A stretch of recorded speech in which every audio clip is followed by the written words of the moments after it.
Avant toute chose, j'aimerais que vous me disiez sincèrement ce que vous pensez du son de cette vidéo-ci et que vous alliez comparer avec ma dernière vidéo Facecam, donc que je vous mettrai en barre d'infos, comme ça je verrai quelle est la qualité de son que vous préférez. Dans cette vidéo, je vais enregistrer avec le son de mon appareil photo, mais dans celle du concours de Trollune, j'ai enregistré avec un enregistreur autre, mais en sachant que je vais quand même utiliser l'enregistreur audio pour faire dans mes futures vidéos des changements de plan, ce genre de choses. Alors est-ce que vous préférez que j'enregistre à 100% avec le son de l'enregistreur externe, on va dire, ou est-ce que vous préférez que j'utilise dans mes vidéos Facecam où il va rien avoir en changement de plan avec le son de l'appareil photo? Ceci étant dit, on va pouvoir commencer.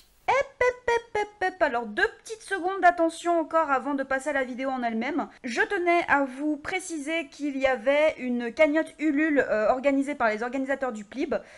pour récolter de l'argent pour la remise du prix du PLIB qui se fera le 13 octobre prochain. Si vous pouviez aller contribuer, ça serait vraiment chouette, même 5 €. Et en plus, il y a de super contreparties, il y a plein de sponsors qui sont déjà greffés au projet et il y en a certainement d'autres qui vont se greffer par la suite. Vous avez droit à quelques e-books, à quelques petits goodies en rapport avec le PLIB, vous avez quelques livres papier qui sont disponibles aussi, qui sont distribués en contrepartie par les éditeurs. Donc si jamais vous voulez aller contribuer, je vous laisse évidemment le lien de la page Ulule en barre d'infos, et si jamais vous voulez partager le projet, n'hésitez surtout pas à le faire, comme ça nous on pourra réunir la cagnotte suffisante pour faire la remise du prix. Le lien, tout est en barre d'infos, allez voir dans la barre d'infos, n'hésitez pas à partager et à contribuer, même 5 €, ça sera déjà super. Et du coup, cette fois, je vous laisse pour de vrai avec la vidéo sur Sirius. Bonjour à tous, aujourd'hui je vous retrouve pour une vidéo où je vais revenir un petit peu sur ce livre qu'est Sirius de Stéphane Servan, publié aux éditions du Rouergue. Alors je ne vais pas revenir en long, en large et en travers sur ce livre puisque vous avez eu ma vidéo avis sur le PLIB que je vous mettrai là aussi en barre d'infos pour que vous puissiez aller voir mon avis global sur ce livre en sachant que je l'ai beaucoup aimé. Voilà, ça fait partie d'une de mes meilleures lectures de 2018 je pense. Mais rapidement, quand je suis allée voir les vidéos des autres jurés du PLIB, je me suis rendu compte que c'est vrai que le format que j'ai utilisé pour mes vidéos avis, c'est très esthétique, etc. Moi j'ai beaucoup aimé faire ces vidéos. Après, je ne pouvais pas m'étaler trop sur mon avis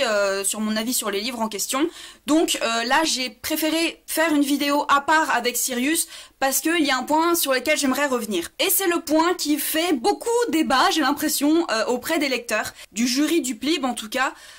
c'est le personnage de Kid. J'ai eu l'idée de faire cette vidéo suite à la discussion que j'ai eue avec les petits bonheurs d'une chibi, que je salue d'ailleurs si elle passe par là, puisque j'ai donné mon avis sur Kid, sur le personnage de Kid dans les commentaires de sa vidéo, et on a eu une discussion hyper intéressante justement sur ce personnage, puisque c'est le personnage qui fait débat dans les membres du jury. Donc j'ai décidé de faire une vidéo autre que ma vidéo avis sur Sirius pour vous parler exclusivement de Kid et de ce que je pense de ce personnage. Je tiens à préciser que je ne connais absolument pas les intentions de Stéphane Servan, je ne donne mon avis que sur mes ressentis et que sur ce que j'ai ressenti par rapport au personnage de Kid. Donc je ne dis absolument pas que mon avis est une science exacte, hein, que c'est une parole d'évangile que tout le monde devrait suivre, mais je pense que c'est une autre facette de Kid que les gens n'ont peut-être pas cerné au premier abord et que je vais du coup vous proposer. C'est une analyse que je vais vous proposer aujourd'hui. Je tiens aussi à préciser que je vais faire attention à ne pas trop spoiler l'intrigue de Sirius, même si il va y avoir peut-être des petits moments spoil. Si c'est le cas, je vous le mettrai dans la vidéo pour que vous passiez le moment spoil si jamais vous n'avez pas encore lu le livre et que vous avez envie de le lire. Mais en soi, je ne vais pas dire de gros spoil, si ce n'est sur le personnage de Kid et sur son évolution qui est pour moi originale et... qu'est-ce que j'avais dit dans ma vidéo? Originale et inattendue. Donc c'est peut-être ça qui va être un peu spoilant. Donc on va commencer tout de suite parce que cette introduction est déjà beaucoup trop longue. Alors, il faut savoir que Kid est un garçon qui a toujours vécu dans ce monde post-apocalyptique où la nature y est morte. À part Avril et la petite mamie chez qui il va manger des beignets, il ne connaît absolument personne et il n'a pas de vie en société. Il n'est pas comme nous à l'heure actuelle à devoir croiser des gens, à devoir communiquer avec d'autres personnes, si ce n'est Kid et la mamie qui voilà, qui le prennent pour un petit garçon tout mignon et qui du coup facilite grandement la communication. Mais depuis qu'il est en âge d'apprendre, Avril s'est donné pour mission de lui apprendre, de lui enseigner l'écriture et la lecture en même temps que la parole orale. Puisque elle est persuadée que l'ancien monde va revenir et que il faut bien que Kid arrive à communiquer avec ses semblables. Sauf que Kid, dès le départ, il dit clairement à Avril, mais à quoi ça sert que je sache lire ou écrire, puisque de toute façon, à part les livres de la mamie, il n'y a plus aucun livre, il n'y a plus aucun moyen de communiquer, et puis pourquoi est-ce que j'apprendrais à écrire alors qu'on peut parler? Il a déjà une vision de l'apprentissage qui est en mode, mais à quoi ça va me servir dans ce monde? Parce que voilà, on vit que en trio, après ils vont croiser d'autres personnages, mais en soi, dans la situation initiale, ils ne vivent qu'à 3 en fait, enfin à 2 vraiment ensemble continuellement et à 3 de temps en temps quand ils vont rendre visite à la mamie. Alors qu'Avril est persuadée que ça va lui servir comme ça a pu lui servir à elle, puisque elle a encore la vision de l'ancien monde dans le monde où effectivement il est important de savoir lire et écrire pour communiquer avec nos semblables. Avril reste cloisonnée, reste persuadée que l'ancien monde va revenir, elle reste cloisonnée dans cette idée, puisque c'est une idée qui la rassure, c'est une idée où elle se dit « ce monde n'est pas mort, les humains, l'humanité n'est pas morte, elle va revenir et il faut que Kid sache se débrouiller dans cette société qui va revenir plus tard ». Sauf que l'évolution de Kid ne va faire que partir dans une espèce de dégénérescence, puisque Kid va avoir de plus en plus de mal à communiquer avec Avril. Il va de toute façon plus lire et écrire de toute façon, puisqu'ils partent en road trip. Mais en plus de ça, il va avoir de plus en plus de difficultés à parler à Avril, c'est-à-dire que il va y avoir des passages où il va y avoir des fautes de français, et même des expressions que des enfants de 2 ans apprennent en fait. Enfin, par exemple, Agade, Kid il fait ça. Kid va avoir une espèce de dégénérescence puisqu'il va avoir de plus en plus de mal à communiquer avec ses semblables humains, mais il va avoir de plus en plus de facilité à parler avec ses semblables animaux. Je vous le disais dans ma vidéo avis, ce livre c'est clairement de l'antispécisme, c'est clairement dans l'idée que l'homme est égal à l'animal et que l'homme n'a pas à dominer l'animal pour quelque façon que ce soit pour la chasse, pour la nourriture, que ce soit même pour comme des animaux de compagnie. Kid considère les animaux comme ses semblables et il arrive à communiquer avec la nature et avec les animaux dans une espèce de communication non verbale et qui se passe, dans mon ressenti, par télépathie,